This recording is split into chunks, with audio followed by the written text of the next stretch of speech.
The night was quiet but not peaceful. It was the kind of silence that screamed, the kind that carried memories too heavy to forget. Amaho sat in her small apartment, staring at the city through the rain-streaked window. The world outside glittered with life, but inside she felt hollow. Everything around her reminded her of what she had lost, not possessions, but a person she once believed would never leave. Tawanda had walked away on a morning that began like any other, but ended like a lifetime ending. He didn't shout, didn't explain, didn't even look back. He simply left. And when he closed that door, he took with him every reason she had to smile. At first, Amaho waited. She told herself he'd come back. That maybe he just needed space, time, or clarity. But days turned into weeks and weeks into months, and the silence became her new reality. The love letters she once read with trembling joy now sat like ghosts in her drawer. She had no answers, only questions that burned without mercy. What did she do wrong? Why wasn't she enough? The loneliness broke her from the inside, yet she kept moving, because life demanded it. She worked double shifts, skipped meals, and learned how to keep breathing when her chest felt too tight to let air in. But something inside her began to shift. The same pain that once destroyed her slowly started to build her. She began to see herself differently, not as the woman who was left behind, but as the woman who refused to stay down. Every hardship became fuel. Every tear became strength. She started a small event agency, using her eye for detail and creativity to plan weddings, corporate dinners, and community galas. It was hard at first. No one believed in her. But she had nothing left to lose, and that made her fearless. Years passed, and her name began to echo in the right circles. Her company, Amahal Events, became a trusted brand in Johannesburg. She hired people, built a team, and earned respect. Her smile returned, not the fragile one she used to wear for love, but the confident one she built from pain. The mirror no longer showed a broken woman. It showed a survivor. Meanwhile, somewhere across the city, Tawanda was living a different story. He had everything people envied: wealth, recognition, power, but none of it filled the quiet in his chest. He tried to drown his guilt in success, but every victory felt empty. The faces of others reminded him of the one face he couldn't forget, Mamal's. Sometimes, he caught glimpses of her name on social media, in event posters, in conversations at gatherings. She was thriving. She was everything he once promised she'd become, but without him. One evening, as fate would have it, both of them found themselves in the same space. It was an upscale charity gala, filled with music, laughter, and flashing lights. Tawanda arrived in style, confident as always, until he saw her. Mahal stood across the hall, radiant and composed. She wasn't the woman he left. There was no sadness in her eyes, no trace of the old longing. She was powerful now, the kind of woman who didn't need to be loved to feel whole. Tawanda's heart raced. He wanted to walk up to her, to say something, anything, but for the first time, he didn't know how. She noticed him too. For a split second, her heart skipped. Memories flooded back, not of love, but of the pain she survived. She took a slow breath and smiled. Not for him, but for herself. She didn't look away, she didn't hide. Instead, she turned gracefully, greeted a client, and continued her evening as if his presence meant nothing. That moment told Tawanda everything he needed to know. She had moved on, and he was just a chapter she had already closed. Later that night, he sat alone in his car, watching the rain blur the lights of the same city where he had left her broken. Now it was he who felt small. Regret clawed at him, whispering all the things he should have said, all the times he should have stayed. He realized too late that love isn't something you walk away from and expect to find unchanged. It grows, it heals, and sometimes it forgets you. The next morning, Tawanda found himself outside Amal's office. He didn't plan to be there. His heart simply drove him. He wanted to see her one more time, not to win her back, but to face the consequences of his choices. Inside, Amal was reviewing event proposals when her assistant entered. "There's someone asking for you," she said.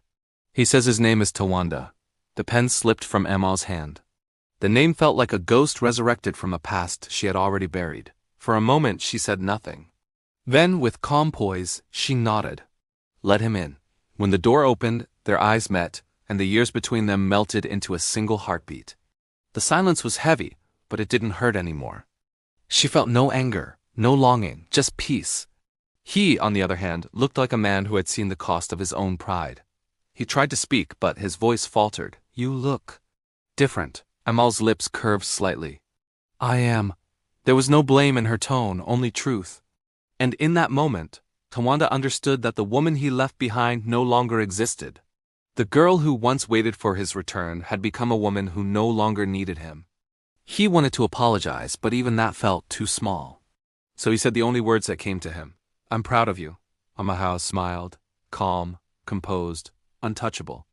Thank you, she said softly, turning back to her desk. You should have told me that when I still needed to hear it. Tawanda stood in silence, realizing this wasn't his story anymore. He had walked out of her life, and she had built a new one without him. He left quietly, closing the door just as softly as he had the day he first walked away, but this time, it was final. Amahao leaned back, exhaling deeply. The ache that once lived in her chest had turned into strength. She wasn't broken anymore. She was whole. And for the first time in years, she smiled, not because of love lost, but because of the woman she had become. The sun was beginning to set over Accra, painting the skyline with strokes of orange and gold. Amara stood by her office window, her reflection merging with the city below. She wore a long olive-green dress, elegant yet simple, a quiet symbol of the woman she had become, strong, self-made, and no longer dependent on anyone to define her worth. It had been years since Kofi left her, and though the wound had once been deep, it had long since turned into a scar, a reminder of her resilience.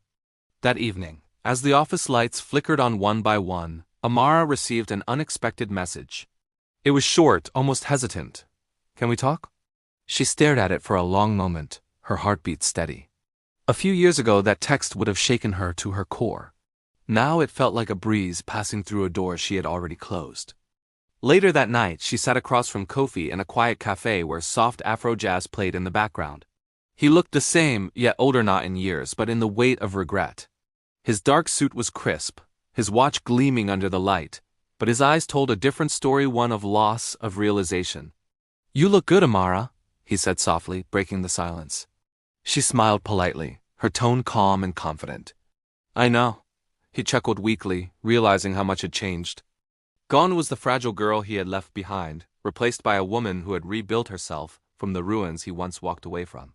They talked for a while about life, about change, about the things left unsaid.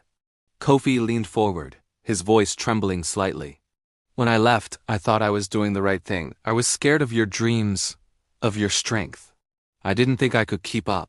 Amara looked at him, her expression unreadable. You didn't have to keep up, Kofi. You just had to stay. Her words hung in the air, quiet but heavy. He swallowed hard, his fingers tightening around the coffee cup. I see that now, he whispered. I was a fool.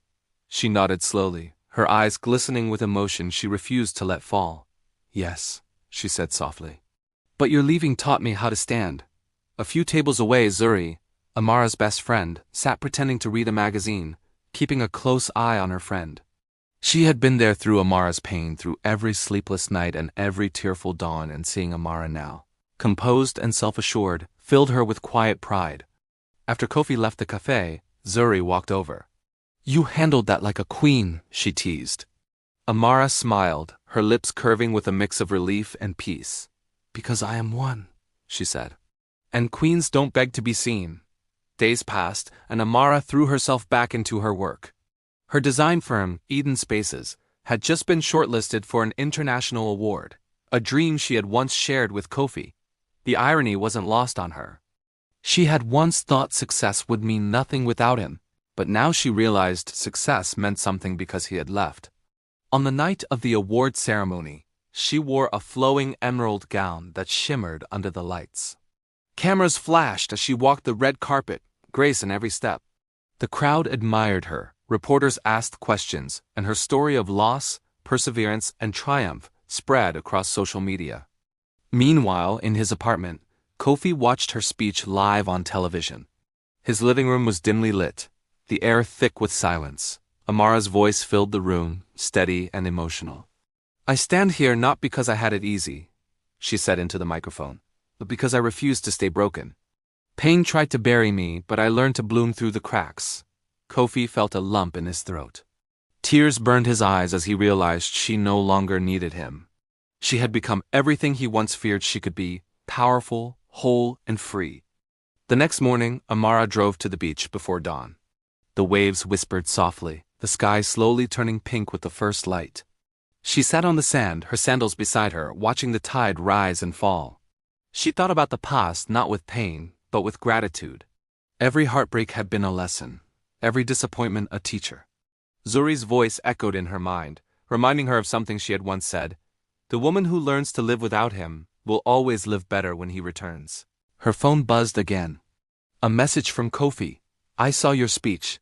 You were incredible. I'm sorry for everything." Amara smiled faintly, typing back slowly. "Thank you, I forgive you. But I've moved on." She sent it, then placed her phone aside, closing her eyes as the ocean breeze brushed against her face. For the first time in years, her heart was completely still, no anger, no longing, just peace. Hours later, Amara joined Zuri and a few friends for brunch at a modern rooftop restaurant overlooking the city. The laughter, the clinking of glasses, the sound of joy, it all reminded her that healing was not about forgetting, but about reclaiming life. Zuri leaned over and whispered, "So what now, Miss CEO?" Amara smiled brightly. "Now," she said, "I live, fully, boldly, without fear." That night she returned home, standing before her mirror. The same mirror that had once reflected her tears now reflected strength. She whispered to herself, "He left when I was broken.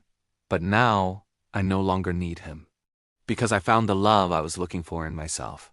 As she turned off the lights and lay in bed, the city outside buzzed with life.